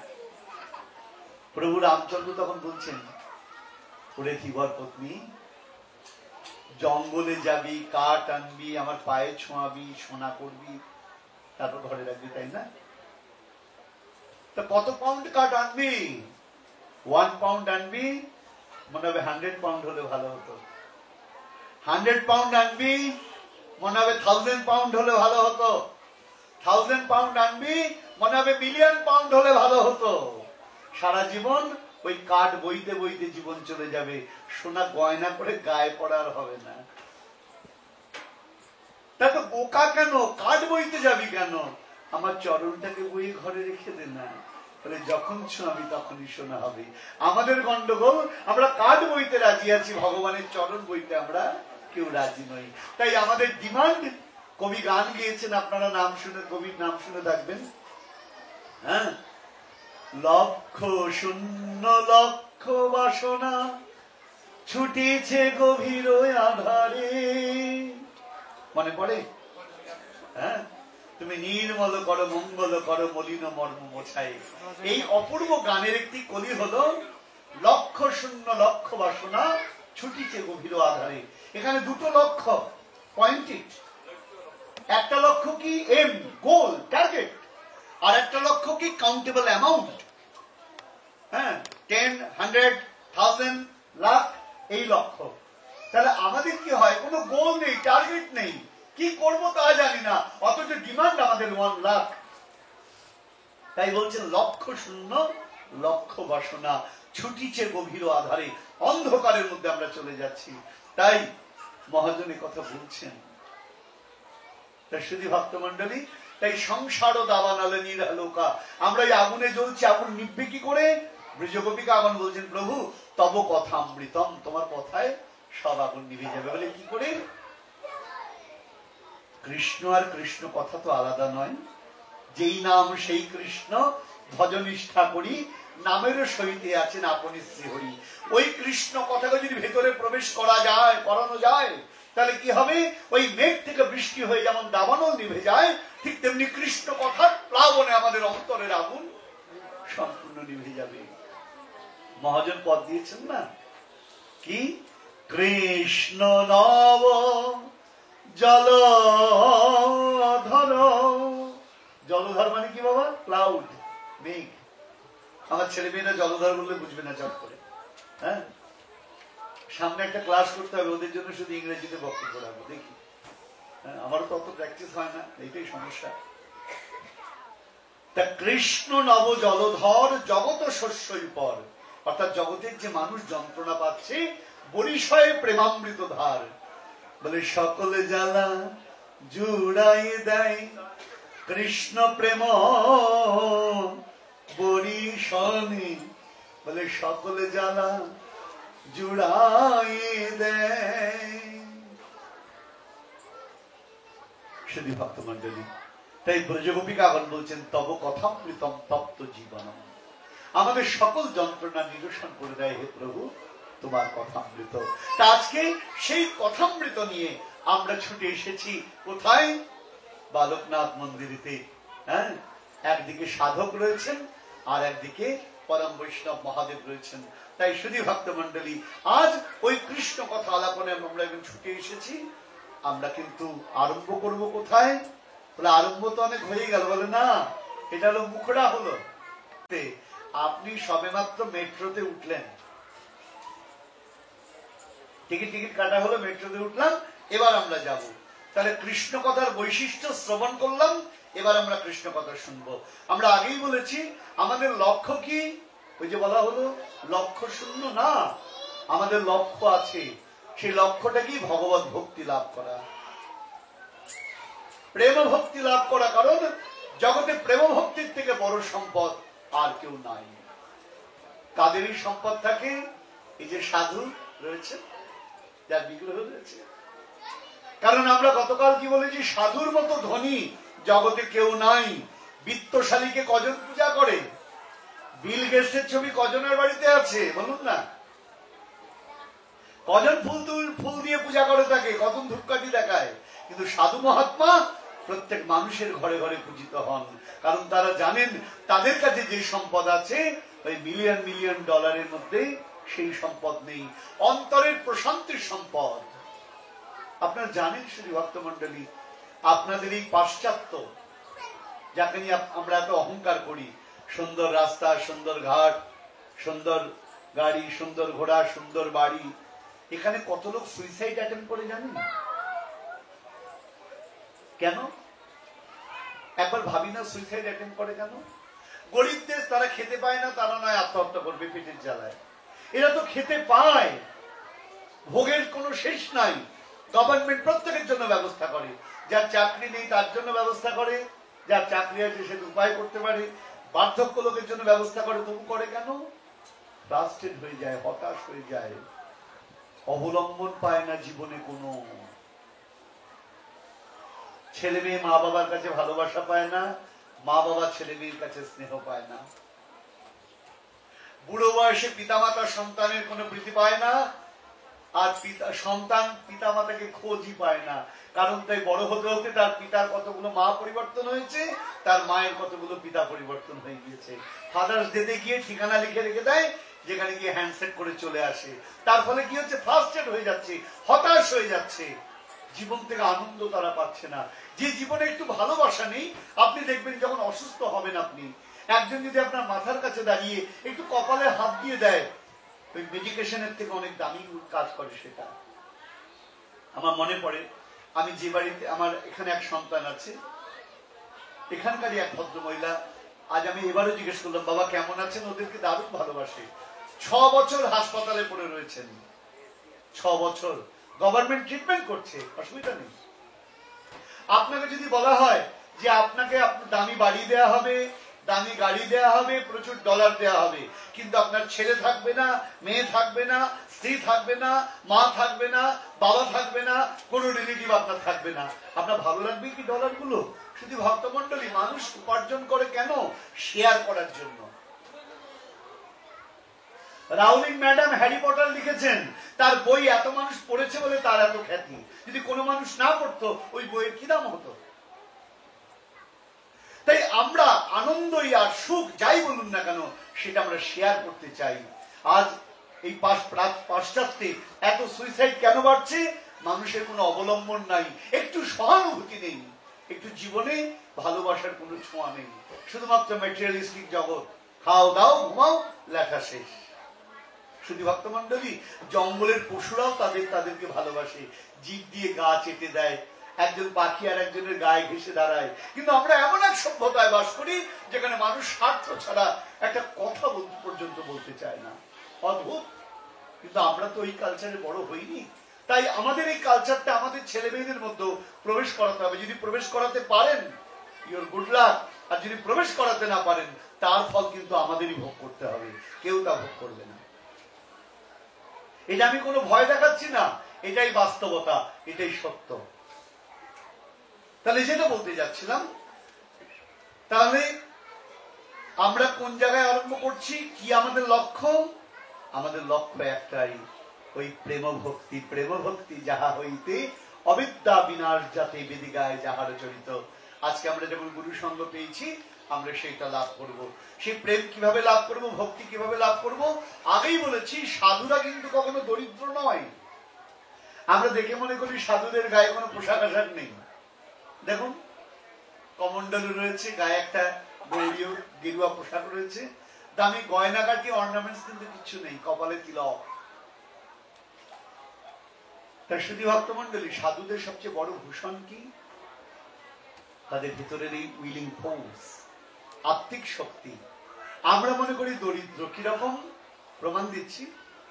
আপনারা ভারতবর্ষের এক মহান সন্তানের নাম শুনেছেন নিশ্চয়ই, যার নাম ছত্রপতি শিবাজি। নাম শুনেছেন? মুম্বাইতে যার নামে শিবাজি টার্মিনাস রয়েছে, তার নামে একটা বিরাট মূর্তিও তৈরি হচ্ছে।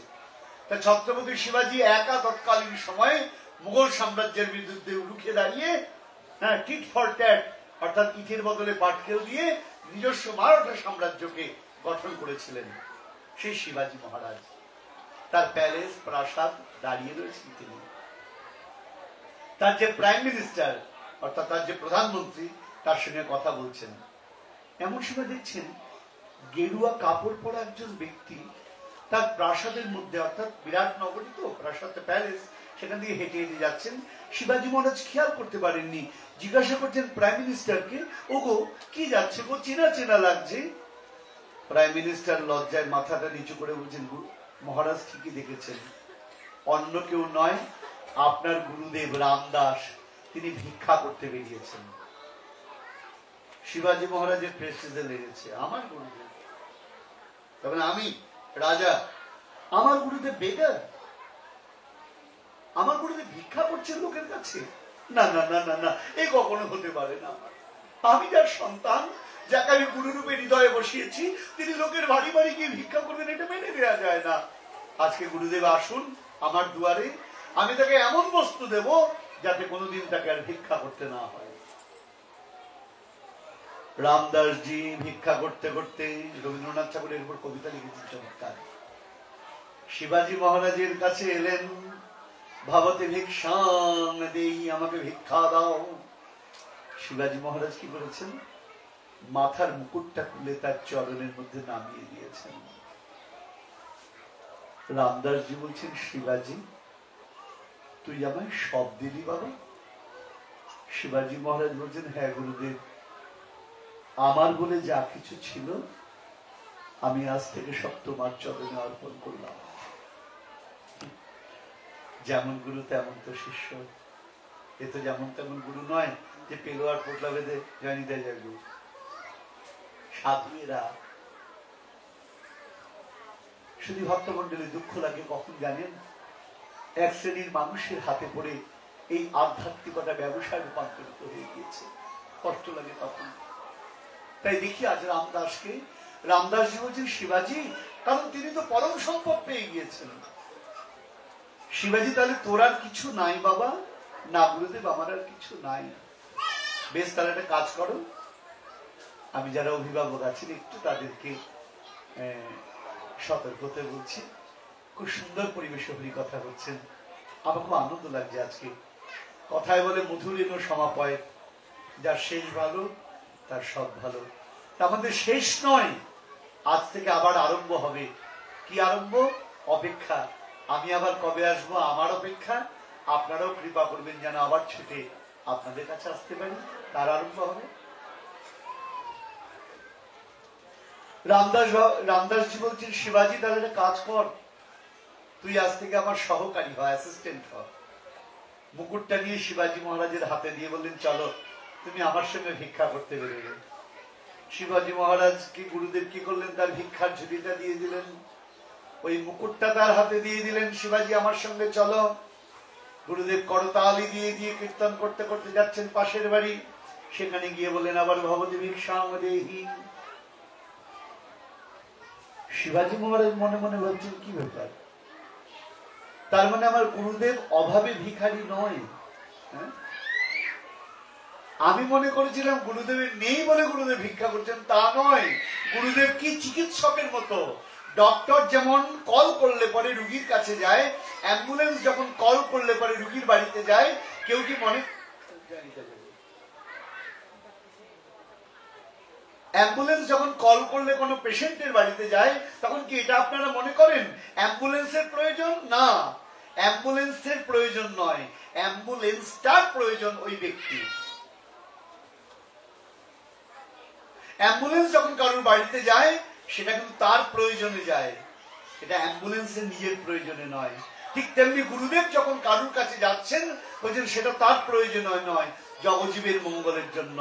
আমার মহাপ্রভু কে দেখে কি বলেছিলেন শুধু ভক্তমন্ডলী? রামানন্দ রায়, প্রভু মহন্তের স্বভাবে তারিতে পামর, নিজ কার্য নাই তবু যান পরঘর। নিজের প্রয়োজনে নয়, জীবের প্রয়োজনে তিনি ঘরে ঘরে যান। শুধু ভক্তমন্ডলী, কিন্তু আমরা কি মনে করি? আমরা দরকার না হলে কারোর বাড়িতে যাই না, আমরা মনে করি সাধুরও নিশ্চয়ই দরকার আছে তাই আমাদের কাছে এসছেন, তা নয়। তাই শুধু ভক্তমন্ডলী, সাধুর থেকে বড় ধনী জগতে কেউ নেই, কারণ সাধুর প্রেম ভক্তি রয়েছেন, আর যার তা আছে তার অন্য কোনো কিছুর প্রয়োজন নাই। তা সেইটা আমরা লাভ করব কি করে? আমরা গতকাল প্রসঙ্গ আরম্ভ করেছিলাম, আদৌ শ্রদ্ধা ততো সাধু সঙ্গ ততোস্ত ভজন ক্রিয়া ততো নর্থ নিবৃত্তি স্যাৎ ততো নিষ্ঠা রুচিস্ততঃ তথা শক্তিস্তথা ভাব তথা প্রেমাবুদ্ধঞ্চতি। আজকে আসনে অন্তিম দিনে আমরা এই প্রেম ভক্তি কেমন করে লাভ করব সেই পথ দিয়ে এগিয়ে যাই।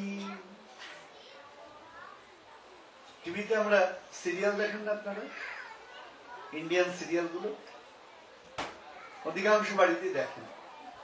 তো সিরিয়াল গুলো কি হয়, আগের দিন কি হয়েছে পরের দিন একটা ইন্ট্রোডাকশন দিয়ে দেয়, এক লাইনে, 1 মিনিটে, আগের দিন এইগুলো হয়েছে, এবার তুমি এগুলো দেখবে। তা আমরা একটু ইন্ট্রোডাকশন দিয়ে দিই। কালকে আমরা কি কি আস্বাদন করেছি? আমরা বলেছি শ্রদ্ধা, অর্থাৎ এই ভক্তি লাভ করতে গেলে প্রথম হলো শ্রদ্ধা। শ্রদ্ধা শব্দে কি বলছেন? কালকে আমরা বলেছি too much faith, too much trust, অর্থাৎ শ্রদ্ধা শব্দে কয় সুদৃঢ় বিশ্বাস। তারপর কি বলেছি? শ্রদ্ধা হলে কি হবে? আদৌ শ্রদ্ধা তত সাধু সঙ্গ। তারপর মানুষ সাধু সঙ্গ করতে আরম্ভ করবে। শ্রদ্ধা না হলে তো তার কাছে যেতে ইচ্ছা করে না, বিশ্বাস না হলে। যেই সাধু সঙ্গ আরম্ভ হলো, কি হলো? এসিটা চালানো মাত্র কি হলো? গরমটা চলে যেতে আরম্ভ করলো। যেই উইন্টার কাছে আসতে আরম্ভ করলো, সামার চলে যেতে আরম্ভ করলো। ঠিক তেমনি যেই সাধু সঙ্গ আরম্ভ হলো, অমনি ভজনক্রিয়া আরম্ভ হয়ে গেল। এই ভজনক্রিয়া আরম্ভ হলে কি হবে? বলছেন তত অনর্থ নিবৃত্তি সাপ, আমাদের যা কিছু খারাপ সব নষ্ট হয়ে যাবে। যেগুলো নিয়ে আমরা ডিস্টার্ব ফিল করছি, সেই প্রবলেম গুলো সলভ হয়ে যাবে। কি কি জিনিস আমাদের প্রবলেম করে, কি কি দুষ্কৃতি? কালকে আমরা বলেছি সুকৃতর্থ অনর্থ, দুষ্কৃতর্থ অনর্থ, অপরাধর্থ অনর্থ, ভুক্তির্থ অনর্থ। 4টে অনর্থ আমাদের গন্ডগোল করে। কি কি অনর্থ বাবা খেয়াল করে দেখুন। সুকৃতর্থ অনর্থ, ভালো কাজ করলেও অনর্থ হয় না? ভালো কাজ কিরকম? দাদা ইন্ডিয়া গেলাম, হলো 20,000 ডলার খরচ হলো, কিন্তু কাশী বৃন্দাবন এলাম, ওখানে তুলসী চড়ালাম, ওখানে রিং চড়ালাম। আপনারা তো কি করলেন সারা জীবন শুধু এই? তার মানে আমি করেছি, আপনি করতে পারেননি। সুকৃতি, সুকৃতি হলে কি হবে? আমি স্বর্গে চলে যাব। বলছেন এই যে ভাবনা, এটা একটা অনর্থ। কারণ শাস্ত্র বলছেন, গীতায় ভগবান বলছেন স্বর্গবাস কারোর অক্ষয় হয় না। যেমন হোটেলে ঢুকে আপনি যতক্ষণ বিল মেটাতে পারবেন ততক্ষণ 5 স্টার হোটেলের সুযোগ সুবিধা আপনি পাবেন, কিন্তু যেদিন বিল মেটাতে না পারবেন হোটেল থেকে আপনাকে কি করা হবে? বের করে দেয়া হবে। ঠিক তেমনি ক্ষীণে পুণ্যে মর্ত লোক নিবসন্তি, যতক্ষণ আমার পুণ্যের ফল আছে ততক্ষণ আমার সুখ ভোগ, তারপর আবার কিন্তু এখানে আসা। তাই বলছেন এটা সুকৃতর্থ অনর্থ। দুষ্কৃতর্থ অনর্থ, খারাপ কাজ করলে তার ফল আপনাকে পেতেই হবে, কোনো উপায় নেই। আপনি মনে করলেন আপনি খারাপ কাজ করলেন, কেউ জানতে পারলো না, না, প্রত্যেকটা মানুষকে তার ফল ভোগ করতে হয়। বীর হনুমান বলেছেন দারুণ কথা, এই সংসারটা হলো আয়নার মতো, যেমন ঠগাবে তেমন ঠকবে, যেমন দেখাবে তেমন দেখবে। কাকে বলেছিলেন? মন্দোদরীকে বলেছিলেন। স্মরণে পড়ে আপনাদের? যখন প্রভু রামচন্দ্র 14 বছরের জন্য বনে গেলেন, লঙ্কাপতি দশানন সীতা দেবীকে চুরি করলেন, আরম্ভ হলো যুদ্ধ। কার সঙ্গে যুদ্ধ? প্রভু রামচন্দ্রের সঙ্গে রাবণের যুদ্ধ। হতে হতে কি হলো? রাবণের 1 লক্ষ পুত্র 1.25 লক্ষ নাতি চলে গেল। এখন রাম রাবণ ডাইরেক্ট ফাইট হচ্ছে। প্রভু রামচন্দ্র যতবার অর্ধচন্দ্র বাণ নিক্ষেপ করেন, রাবণের মুন্ডগুলো কেটে যায়, আবার জোড়া লেগে যায়। প্রভু রামচন্দ্র চিন্তা করলেন কি ব্যাপার হলো, এ তো মরেও মরছেন। বিভীষণ বললেন প্রভু এইভাবে মারা যাবে না, রাবণকে মারতে গেলে স্পেশাল একটা জিনিস লাগবে। বলে সেটা কি? বলছেন মৃত্যুবান, ব্রহ্মার প্রদত্ত একটা মৃত্যুবান আছে। সেই মৃত্যুবানটা কার কাছে আছে? মন্দোদরীর কাছে আছে। সেইটা যদি তুমি কালেক্ট করতে না পারো, রাবণকে মারা যাবে না। প্রভু রামচন্দ্র বলেন বাবা এত কাণ্ড করতে হবে? বীর হনুমানের দিকে তাকালেন। হনুমান এত বাবা একবার, যে হনুমানের দিকে তাকিয়েছেন, হনুমান কাছে এসেছেন, বলো প্রভু। হ্যাঁ, এখানে বীর হনুমানের বিগ্রহ আছে, ওই যে দেখুন পবন নন্দন। বলো প্রভু কি করতে হবে? হনুমান পারবি বাবা? দেখুন ভক্তের পেশেন্সটা কিরকম। হনুমান তুই পারবি? প্রভু জিজ্ঞাসা করছেন। হনুমান বলছেন পারবো না তো প্রভু, আমি কি করে পারবো? তুমি যদি আমায় দিয়ে পারিয়ে নাও তবে আমি পারবো। তুমি যদি দয়া করো দয়াল ধনুর ধারী, আমি নিমেষেতে ত্রিভুবনটা ঘুরে আসতে পারি। তুমি কৃপা করলে। গাড়ি আছে, ফুয়েল যদি না থাকে, গ্যাস যদি না থাকে, গাড়ি চলবে কোত্থেকে? আমাদের দেহ গাড়ি আছে, তুমি যদি কৃপা না করো আমি চালাবো কি করে প্রভু? আর তুমি কৃপা করলে পারবো। যাও হনুমান, তাহলে মৃত্যুবান নিয়ে এসো। হনুমান মনে মনে ভাবছে মন্দোদরীর কাছে আমি যাবো, গিয়ে বলবে মন্দোদরী মৃত্যুবানটা দাও, আর মন্দোদরী অমনি আলমারি থেকে বের করে আমি দিয়ে দেবে। ব্যাপারটা তো তা নয়, কায়দা করে নিতে হবে। তো হনুমান কি করেছেন? জ্যোতিষীর ছদ্মবেশ ধরেছেন। এই একটা জায়গায় আমাদের খুব দুর্বলতা। আমেরিকাতেও দেখেছি বাবা, হাতের ছবি দেওয়া, কানাডাতেও দেখে এলাম। হ্যাঁ, কে কি বিশ্বাস করে না পড়ে, ঠেলায় পড়লে পরে কোন লোকজন দেখুন হ্যাঁ,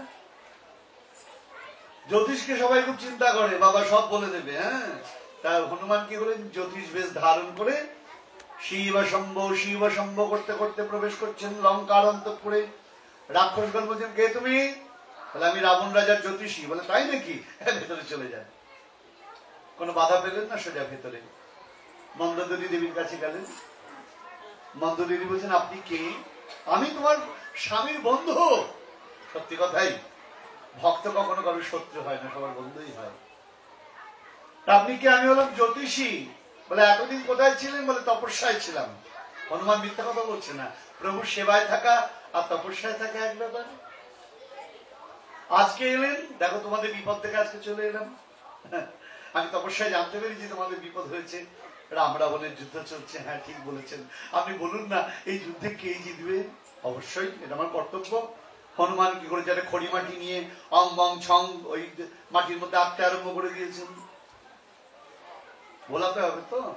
তা করতে করতে বলছেন, দেখো মন্দোদরী, আমি যে অক্ষরগুলো লিখলাম তার মধ্যে চোখ বন্ধ করে দাগ টানলাম, দাগটা আর এগিয়ে ঠেকলো। আর আমি আর র বলছি না, ইংলিশ অ্যালফাবেটই বলছি। তা সুতরাং যার নামের প্রথমে আর আছে সেই যুদ্ধে জিতবে। তো রাবণের যারা অন্যান্য পত্নীরা রয়েছে তারা হাততালি দিয়ে বলছে, দিদি কোনো চিন্তা নেই, আমাদের রাজার নাম রাবণ, আর দিয়ে শুরু, রাবণ রাজা জিতে যাবে। মন্দোদরী বলছেন, খেয়াল করনি যার সঙ্গে যুদ্ধ হচ্ছে তার নামেরও ফার্স্ট ওয়ার্ড আর। ওহো, তাই তো তাই তো তাই তো। এই জ্যোতিষ, তোমার গণনায় ভুল হয়েছে। হনুমান বলছেন, হতেই পারে না আমার গণনায় ভুল, হতেই পারে না। বলে, তুমি যে বললে আর, দুজনেরই তো প্রথম অক্ষর অ্যালফাবেটটা আর, সেইটা বলো। তোমরা বলতে পারো কার আর জিতবে, রাবণের আর না রামচন্দ্রের আর? বলে, সেটাই বলো। বলে, দেখো মন্দোদরী, তুমি যদি একটু সাবধানে থাকো তাহলে রাবণ রাজা জিতে যাবে। বলে, যুদ্ধ করছেন রাবণ রাজা, আমি সাবধানে থাকবো কেন? না না, ওই ব্রহ্মার প্রদত্ত যে মৃত্যুবানটা আছে ওটা যদি তুমি যত্ন করে রাখতে পারো তাহলে রাবণ রাজা জিতে যাবে, আর ওটা যদি একবার তার কাছে চলে যায় তাহলে রামচন্দ্র জিতে যাবেন। মন্দোদরী চমকে উঠলেন, আপনি জানলেন কি করে? এই খবর একমাত্র বিভীষণ জানে, আর কুম্ভকর্ণ জানে, আর রাবণ জানেন, আর আমি একমাত্র জানি, আর তো কেউ জানে না। হনুমান বলছেন, মন্দোদরী সব জানি আমি। মনে মনে বলছেন, প্রকাশ্যে বলছেন আমি জ্যোতিষ নয়, আমি সব জানি। তা তখন পাশাপাশি যারা অন্যান্য রানীরা রয়েছেন তারা বলছেন, দিদি এমন বন্ধু পেয়েছো, একটু আলোচনা করে নাও কোথায় ওই মৃত্যুবানটা রাখলে সেফ থাকবে। আলোচনার লোক পাইনি, ভালো লোক পেয়েছে।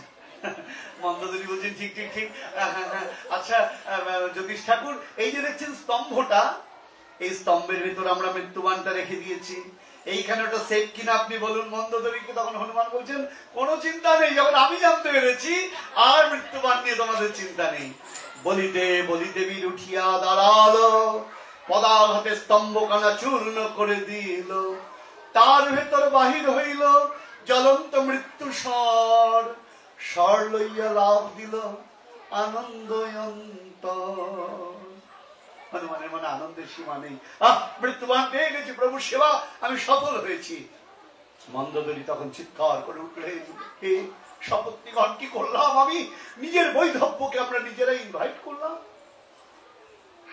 মন্দোদরী তখন বলছেন, হনুমান, আমি যদি সতী রমণী হই আমি তোমাকে অভিশাপ দেব। হনুমান বলছেন, কেন? আমি কি অন্যায় করেছি? অন্যায় নয়, তুমি সাধুর বেশ ধরে আমাদের ঠগিয়ে নিয়ে চলে গেলে, এই অন্যায় কাজ করলে, এটা অন্যায় নয়, আবার জিজ্ঞাসা করছো কি করেছি? হনুমান বলছেন, আমি একটু অন্যায় করিনি। মন্দোদরী, আজকে তোমার সেন্স হচ্ছে যে আমি তোমায় ঠকিয়েছি, এটা অন্যায়। সেই দিন তোমার সেন্স কোথায় ছিল? যেদিন রাবণ রাজা সাধু সেজে আমার সীতামাকে চুরি করে আনলো। ওই সেদিন তো তুমি দেখো অভিশাপ দাও নাই, তাই আজকে তোমার অভিশাপে কোনো কাজ হবে না। সোনা মন্দগরি, এই জগৎটা এইরকম নিয়ম, যেমন ঠকাবে তেমন ঠকবে, যেমন দেখাবে তেমন দেখবে, যেমন শোনাবে তেমন নিজেকেও শুনতে হবে। তাই দুষ্কৃতার্থ অনর্থ যদি কেউ অন্যায় কাজ করে তার পানিশমেন্ট তাকে টুডে অ্যান্ড টুমরো পেতেই হবে। কেউ যদি মনে করেন এখান থেকে পার পেয়ে যাবেন, তার কোনো জায়গা নাই। তাই হলো, তাহলে কি অনর্থ? সুকৃতার্থ অনর্থ, দুষ্কৃতার্থ অনর্থ। এরপর কি? অপরাধ অর্থ অনর্থ। অপরাধ বলতে বাবা বিরাট ব্যাপার। এখন অপরাধ বলতে গেলে সবাই আমাদের ভয় দেখায়। দেখবেন আমাদের ধর্মে আমরা ভয় পাই বেশি, ভালোবাসি ভগবানকে কম। এই ছুঁয়ো না, এই হলেই হবে, এই ধরো না, এইটা করলেই হবে, এই করো না, এই করলে তোমার ছেলে মরে যাবে, এই করো না, এটা করলে তোমার বর মরে যাবে। আরে কি মুশকিল, খালি ভয় দেখায় সবাই, কিন্তু ভালোবাসতে বলে না তাকে। আমরা তো ভয় পেয়ে গেলাম। আরে আপনারাই বলুন না, ভগবান কি কোনো টেররিস্ট? তাকে ভয় পাবো? তাকে ভালোবাসবো প্রাণ দিয়ে। তিনি তো আমাদের জগৎ পিতা, তাকে কেন ভয় পেতে যাব? আমরা কেউ তাকে ভালোবাসি না, আমরা শুধু ভয় পাই তাকে। তার শুধু ভক্ত মন্ডলী, যেটা বলতে যাচ্ছিলাম, অপরাধ। অপরাধ অর্থ অনর্থ। অপরাধ কাকে বলে? আমি অপরাধের একটু ব্যাখ্যা দিচ্ছি জাস্ট। অপরাধ, রাধ ধাতুর অর্থ হলো আরাধনা। এখানে রাধারানীর কথা চলে আসবে। কৃষ্ণ বাঞ্ছা পূর্তিরূপ করে আরাধনে, অতএব রাধিকা নাম পুরাণে দেখানে। আমরা পরে আসবো সে কথায়। আজকে 2-10 মিনিট একটু ভিক্ষা করে বেশি চেয়ে নেবো। কাল থেকে তার বিরক্ত করবো না আপনাদেরকে। আবার 1 বছর পরে আসি না 2 বছর পরে আসি জানি না। হ্যাঁ, তবে আজকের সন্ধ্যা ইয়াদ রাখুন, আজকের সন্ধ্যাটা মনে থাকবে আমার। আজকে যেন আনন্দের এক বাগান বসেছে আমার এই পরম আনন্দময় ক্ষেত্রেতে। তা যেটা বলতে যাচ্ছিলাম, তাহলে অপরাধ, অপরাধ কাকে বলে? আপনি এমন কাজ করলেন যার দ্বারা ভগবানের আরাধনার পথ থেকে আপনি সরে গেলেন, তার নামই হলো অপরাধ, অন্য কিছু না। এই অপরাধ কিরকম বলছেন? দশমিত নাম অপরাধ আছে। অনেকে বলে হরিনাম করি, কাজ হয় না কেন রে বাবা? ওষুধ খাই, কাজ হয় না কেন? ওষুধ মেডিকেশন ঠিক মতো নেওয়া হচ্ছে না। অপরাধের মধ্যে কয়েকটা উল্লেখ করি আমি, সংক্ষেপে জয় নিতে যাইব, নো প্রবলেম। কিছু করার নেই, এই নিয়ে চলতে হবে আমাদের।